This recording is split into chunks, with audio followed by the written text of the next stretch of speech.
If your tub is leaking from the bottom, even though the top of the drain looks fine, you've got to tackle it from underneath, no joke. So, here's the lowdown. First, try to get a good look or even a video of the leak from under the tub. Sometimes, the problem is hidden around the drain gasket or overflow area. If you can wedge an arm or finger under there, a small dab of silicone sealant can help seal minor leaks, but it's got to be clean and dry first. Any dirt or moisture will mess with the seal. Also, check if the drain flange or the rubber gasket is cracked or worn out, because that's often the culprit. If the silicone doesn't hold, you might need to replace the gasket or even reseal the drain assembly. Don't forget to tighten any loose nuts or bolts on the drain from underneath. They can sometimes cause leaks if they're not snug.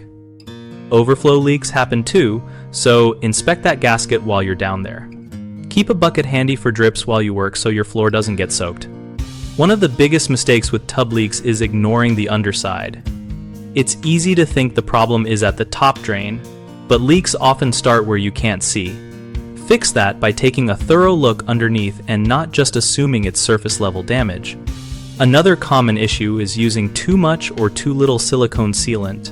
Too much can cause a sloppy mess, and too little won't seal properly. Use just enough to form a solid, even bead around the leak area. Lastly, people often skip cleaning the surfaces before applying silicone.